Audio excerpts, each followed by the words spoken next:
Hello and welcome to this ET Now special. Today we are in conversation with VL Rajesh. He's the Chief Executive of ITC Foods. Thank you for joining us here on ET Now. You like to be called VL by our colleagues and friends, so I'm going to refer to you as that during the course of this interview. Thank you for joining us. So today we're coming to you from the ITC Hotel in New Delhi, where you have launched this new space to sell premium chocolates. Tell us a bit about this. Okay. Glad that you're here. Glad that we are here at the ITC Moria, which is our flagship property. So this journey in creating this uber luxe chocolate category that we've started about 9 years ago. So we've been in. So it took 9 years for you to roll this out? Absolutely, almost a decade. Because what we were really attempting to create was the finest luxury chocolate experience in the world, not just for India. It's not just that it's first in India, but the finest in the world. Because we believe that that level of discernibility is there amongst Indian consumers today, and we wanted to really do something that would make an Indian brand proud.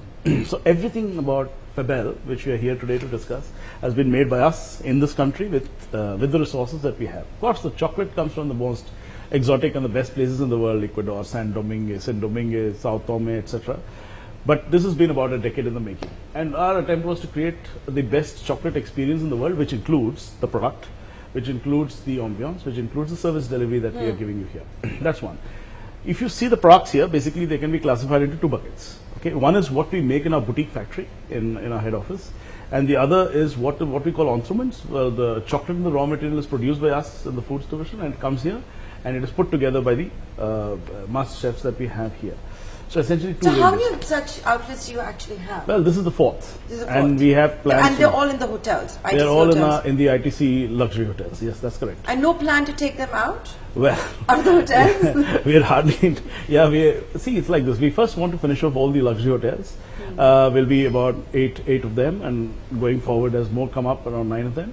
And after that, we will be looking at going outside of our hotels. But our first attempt right now is to settle this whole thing in our ITC hotels, because we want to make sure that the service delivery and the quality is absolutely constant across any center that you go to, and it should be wow. It should be a wow experience. Only if you are confident that we can replicate the same outside of the hotel environment, will we take it off. You use the adjective uber luxury to describe this experience. You've also launched recently a premium coffee brand. That's true. So is this what the focus at ITC Foods right now is? Uber luxury, high premium items? Well, actually, we are what I call a whole range player. We are playing at all ends of the market, because what you're seeing here is Fabel and Sunbeam in the hotels. And I'll come to why we are doing this, and that's probably more important to understand. We are also present in the mass market. As you know, we have the #1 atta in the country, we are the #1 cream biscuit in the country, we are the #2 noodle in the country, we are the #2 snacks brand in the country. For example, in Delhi, we are the #1 snacks brand with bingo and so on and so forth. So and those are all in the 5 rupee, 10 rupee, 15 rupee price points. Of course, we've got Sunbeam, dark fantasy, etc. at the premium end. What we are attempting to do is that there is a rising phenomenon, especially in the big cities, where you have people looking for the best world-class experiences. And what we attempt to do at ITC is to craft that. And I think when you go through the whole boutique, you will see for yourself what it means. The reason we are doing this is that we in ITC are uniquely positioned to do this, and I'll explain why. If you see this boutique, for example, or the Sunbeam coffee, we already have, I think, the finest hotel experience that you get in the country, right? So this is about the ambience and the service delivery, and also about the product. Now we are in the foods division. We've shown in the last 13 years what we can do. We are amongst the top food companies in India, and definitely the fastest growing. So we put together all the institutional strengths of ITC. So for example, you talk about coffee. We launched Sunbeam coffee exactly like this in the hotels. Why coffee? Because it's not a well-known fact maybe that ITC has been trading in coffee for 25 years. Right. And we are the largest traders of coffee in the country. And we've been supplying coffee both internationally and domestically. And we are also the largest one of the largest exporters of coffee. So we already have the back-end expertise, because it's I'm sure the Tatas will tell me the same thing, because they have the hotels and they have the trading and the coffee. I cannot comment about someone else. Well, what I can tell you is this. I think we are very good at converting the back-end into the front-end as well. Right? And they have Starbucks. Well. But this has got no tie-up with anybody. This is a completely Indian enterprise. So for us, it's putting all these together that we are able to create an experience like none other. So the foods division with its expertise in branding, product development, and agribusiness with its procurement ability, and hotels division with the service, front-end service delivery, all have come together to create Sunbeam, which we consider one of the finest coffees in the world. Exactly like Fabel. And like you said, a huge distribution network that you can actually leverage as well for your coffee. Will you be Well, looking at that? right now what we are attempting to create is the finest coffee experience, just like Fabel. So that's in the ITC Luxury Hotels to start with. What we do with it going forward, we will see. But And I'm obviously, sure this will be a high margin, even if it's a lower volume compared to your other brands, it's going to be a high margin game. It is going to provide that booster shot, if I may call it that, for your bottom line. well, actually, what's happening right now with us is that our margins are okay across categories, because it's not just about the margin less variable, the value less variable cost that you're looking at for the margin. You're looking what ultimately flows through. Right now, these are about investments to create a certain brand and a certain experience for consumers which has never before been there. How are we going to leverage it forward? You watch the space. So you're not going to give us any insight into that. Well, we know, I think everybody knows about ITC's front end of delivering to every kirana shop, every rediwala, every That's coca exactly and what all I of that. meant, yeah. And which is what the bulk of our business is right now. Obviously that is there, but now which of these, how these will go to the mass market is something that we will see. Our focus right now is entirely on creating a gourmet luxury range of chocolates and coffee at this point. So you're saying we should not rule out the possibility that maybe going forward we could see more affordable chocolates or more affordable coffee, or maybe just chocolates and coffee minus the experience, where you could leverage the distribution network? Yeah, in the sense that what of these will wow the consumer, shorn of all the other entrapments of it, is something that we will examine going forward. But definitely we have the capability to take it out there, and it is a new category and a new business therefore. So Are you going to take it overseas? we will ultimately, because the point is that our commitment is, these are sensitive products. When you're talking to consumers of this type, with products of this type, you want to make sure that every time I give to you something that is absolutely beyond compare, and there's absolutely no cause for complaint. Because you come in indulging in such an experience, you expect the best. Until I'm 100% confident that I can deliver to the consumer every time the product in its mint condition, the way I want him to consume and experience it the way I want him to experience, I will not go there. But of course, we would love to take this Indian brand and wow, because what's been happening in our other hotels is lots of people have been coming in, lots of foreigners have been coming in and absolutely blown away by the fact that there's something like this in our country. Okay. And therefore, we think there is great potential. You just told me at the start of this interview that it took 9 years That's true. to roll out Fabel. That's Can you true. give me a little idea of the kind of investments you've already made, the kind of investments you're going to make going forward? Well, actually, the investments are of three types, right? There's time, effort, and money. I'm All talking about three. the monetary one, just to be clear. I know. The point is that, yeah, there's been significant investment behind the brand, What behind is the technology. significant? It's significant. I shall use a qualitative word to describe it. But a lot of those investments, I think, are going to pay off going forward, because they are already, now it's already out here. The project has gone live. We are selling stuff and we are getting revenue. So the investments, it's not an expense, it's an investment. So the factory, the R&D facility, the people, all of those are what we have invested in this. And of course, 9 years of trials. But I'm and sure you're blah, sharing those facilities with already existing. well, the boutique factory we have housed in an existing manufacturing facility, but our R&D facility is central. It's probably one of the largest in the world. It's got more than 300 scientists, it's got almost 350 scientists, and you've got almost 300,000 square feet of state-of-the-art R&D. Very few places in the world might have something like that. So obviously it's housed in that. And we also cross-fertilize a lot of skills. Testing, for example, lab testing. We make sure every product is tested rigorously so that it's safe for consumption, that the shelf life we declare is 100% tested. So all of those we share facilities, of course. You know, this government has recently opened the FDI floodgates also for food processing, etc. Does that concern you at ITC, that perhaps you're going to have global giants coming in, the competition is going to rise? We have entered the food business. We are one of the last entrants into the food business. Yes. Whatever, there was already a plethora of competition, right? So we are the last guys to be faced by competition, because we entered what was considered a hornet's nest, no, in that sense. And we've done a fair progress, and now we are one of the largest companies. More than welcome. What we are trying to say, however, is that if it is going to add value to Indian agri-produce, benefit the Indian value chain, and give something to the Indian consumer, it's good for the country. It's good for if it's giving value back to people, stakeholders in the value chain. And more importantly, competition has never faced us. In fact, the more the merrier, as far as we are concerned. But that also holds true for Patanjali. So much is being said about Patanjali. Well, see, I can comment about my company and our strategy. And how good are we? We are as good as our results, right? And we know what's going to come as far as my company's product portfolio and the business strategy is concerned. But having said it, let me not hedge it. It's that we pride ourselves on being an Indian company. ITC is an Indian company, managed producing Indian brands, world-class Indian brands for Indian public. And this is an Indian brand, and it's one of the best in the world. If a company is also creating an Indian experience using Indian ethos and Indian brands, why is it to be worrying? Why is it to be? It's creating a marketplace. It's creating a proposition, which is a matter of pride for the country also. What's the problem? So you're saying you're as desi as Patanjali is? Well, we are saying that I wouldn't use the word desi. We're definitely Indian. Because that is what they seem to be positioning. I'm not using adjectives which by themselves define a certain kind of perception, desi and all of that. You know, you're trying to. We're saying we're Indian and we're proud of it. What about the price points? Because you do have brands like Patanjali now becoming so price competitive. Does that not put pressure on companies like yours? No, not really. The reason is that, see, we're continuing to grow. And our reality is, and here's something I'm telling you, that our growth rates are accelerating. We're growing faster.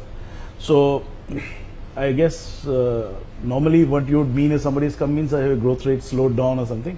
Our story is completely different. See, we've grown enormously. Even we didn't exist 13 years ago. And in fact, what's happening is, I think, as far as pricing and this is concerned, we've always been competitive. But we've always been at a good price, but we've always offered great value to the consumer, reflected by the market shares that we command in each segment of business, because ITC Foods is a vast business with many verticals under it, okay?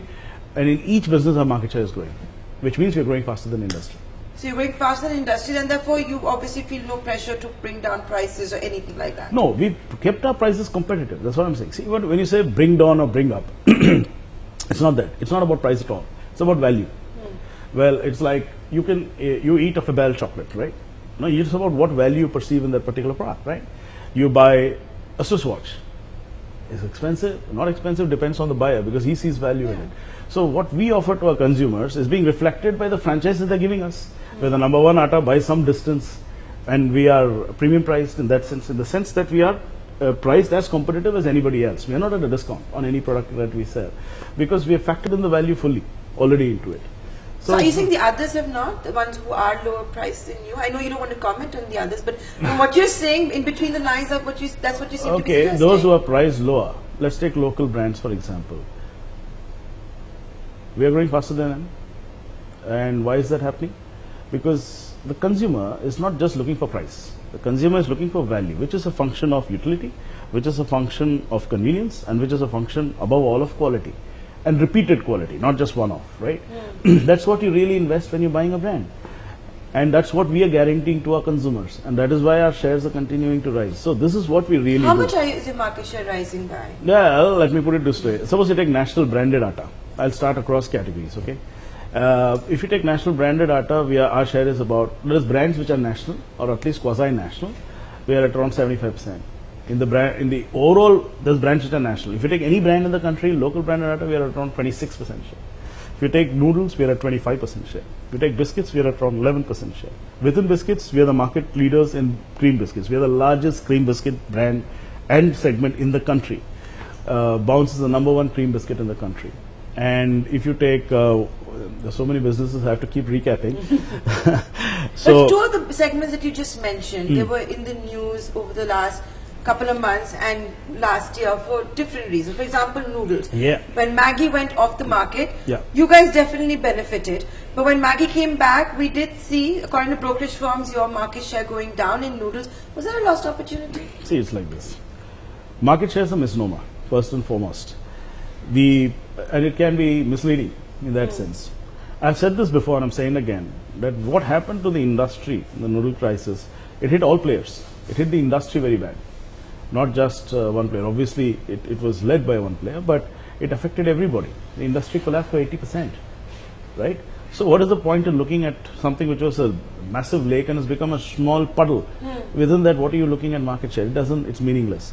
But now that the industry is recovering, it's still to get fully to where it was before the crisis. It's still not recovered It's back not to that fully level, 100% there. Okay. It's almost there, but not quite. Our market share before the crisis was 14. Now we're at 25%.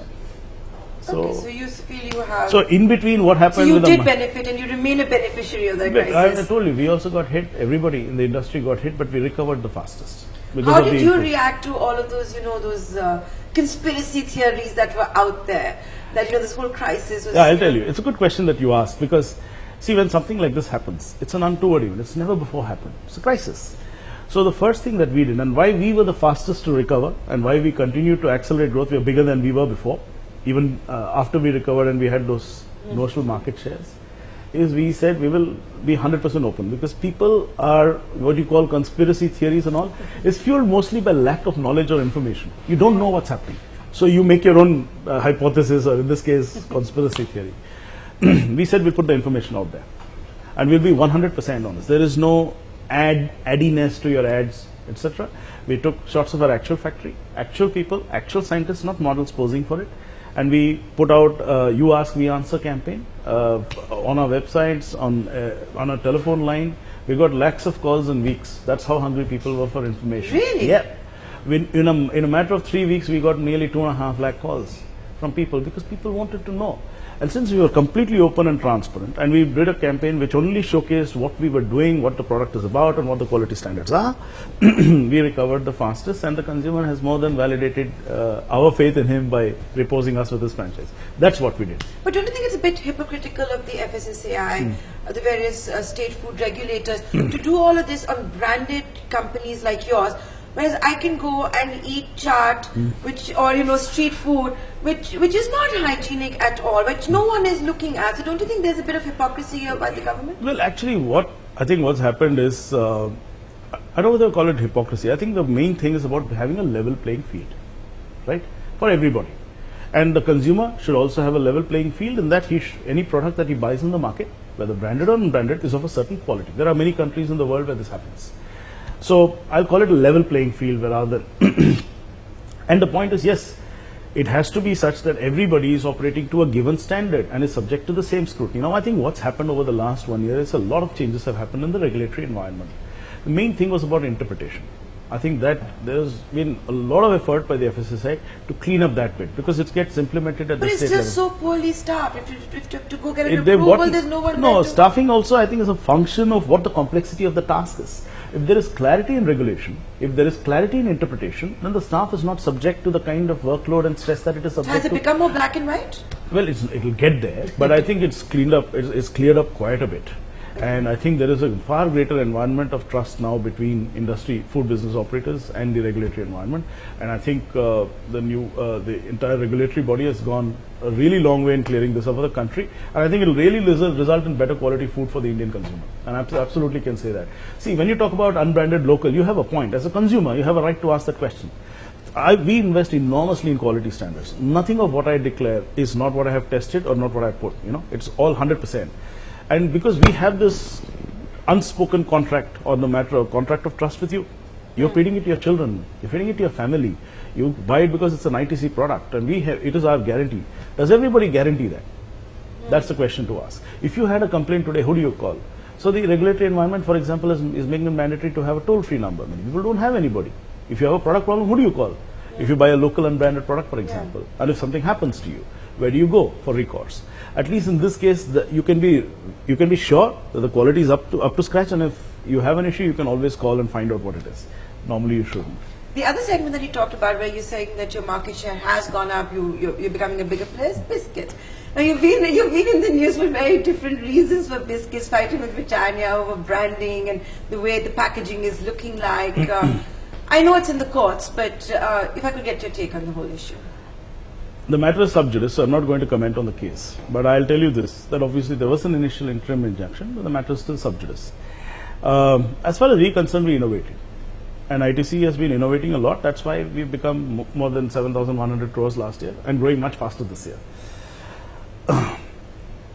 It's about the fact that when you bring an innovation into the market and it is beginning to grow, but it's still small because the health space itself is small. Right? And It's still a nascent brand, but it's gaining traction. So I think what the industry needs to do is, it's okay, competition is okay. It'll grow the segment itself.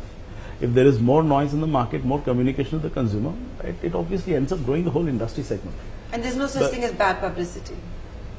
I don't know. We are not looking for that. What we are really looking for is a fair playing field, because I think when you invest so much in making a brand, you want to make sure that consumers, when they pay for a brand, when they repose their franchise in a brand, they're getting that brand, and not something else that they think is that brand. That's it. But when you look at the packaging, do you see a similarity? You'll obviously say no, but like, did you do a dip sip survey or anything like that? We got information of this, that's why we did file the case in the first place. Isn't it obvious? Fair enough, a good point over there. You know, the GST, we're talking before the parliament session is going to convene, the GST council is being set up. What is it going to mean for FMCG companies like yours? See, again, the whole effort or the focus of GST is to simplify tax regulation and tax applicability in this country and free the movement of goods and services, and all the multiplicity of taxes that apply to a product, because it ultimately hinders the business. So it's a phenomenal step in the right direction. So what it means for FMCG companies is in as much as what it means for everybody else, as long as the tax rates are such that they are applied uniformly. There is no inflation, because I'm in the food business. I cannot talk about FMCG per se, but in the food business, there's no inflationary effect on consumer prices, because the administration hopefully will be 100%, will be a lot easier, and will also simplify the web of taxes that we are subject to. As long as the net effect is such that there's no inflationary, preferably something which also, one, it's not inflationary, two, it levels the playing field between the organized and the unorganized sector. There should be no incentive for evasion.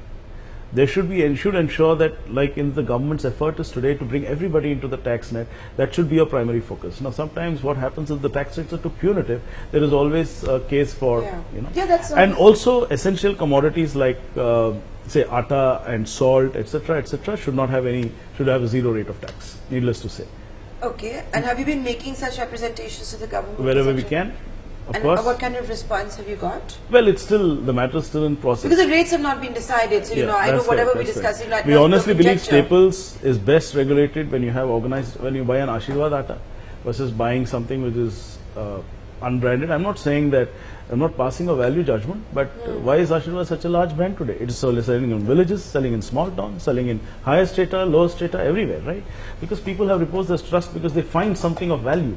Time after time, har bar, aapko wahi cheez milti hai. So I think if that happens, what happens? A company like ITC is putting up 10 factories. We are doing Make in India before anybody else. Before even you had a program called Make in India. We have almost 6,000 crores invested on the ground. We are investing in atta factories. We are investing in labor. Employment is transparent and above board. They are paid fair wages. We are paying taxes to the government, right? We are adding value to agri-produce, and we are bringing it all into the visible range for both the government, for the consumer, and for us.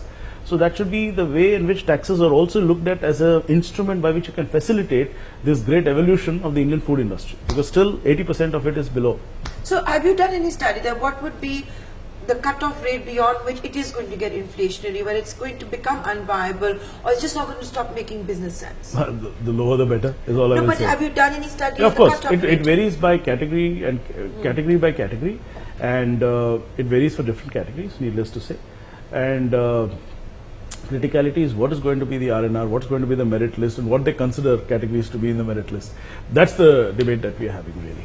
You know, we also saw our Chief Economic Advisor, Dr. Arvind Subramanian, as recently as last week, talk about how we ignore pulses and cereals seem to be the favorite child of the policymakers. Does that impact companies like yours at all? This kind of policy making, what he's talking about at all?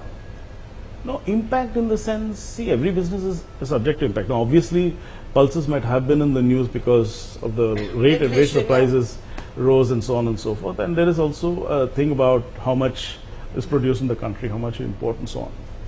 So it's a topical issue. But you're not making a business or a business plan based on the here and now. You're looking at it over a really long period of time. And that should make both business sense, both to you and to the consumer that you're asking the franchise of. So from that point of view, I mean, the pulses example, I don't know how I can use it as an analogy for my business, but Not really. In fact, we have now been in this business for 14 years, and for the most part, we haven't been buffeted by regulation, except for what's happened in the last couple of years. And the government has stepped in speedily to resolve many of these issues. And I can tell you, as a player in the industry. Okay, you said you're 14 years old in the business. That's correct. And you, achieved a lot in the 14 years. Going forward, what can we expect? What kind of investments are you guys making? What's on the anvil? Are you looking at new segments? Okay. Most of our investments are known. Yeah. ITC as a group has got nearly more than 15,000 crores of plans, and the food business itself will have more than 6,000 crores of investment planned in the next 3 years, including this year. So we are actually putting a lot of money on the ground, and this is in terms of backend infrastructure, manufacturing and logistics. Okay. Apart from this, we are also investing in our brands, we are also investing in our people, and we are also investing in our systems. So our stated target is already out there. Our chairman has said that by 2030, the FMCG business is going to be 1 lakh crores. And obviously foods is going to be a big participant in that. And the way we're going to get there is we're going to leverage what we already have. We already have a certain set of businesses which have gotten to this size. Now this core business is going to grow at a certain rate to make this vision happen. Second is that we will also be doing new categories.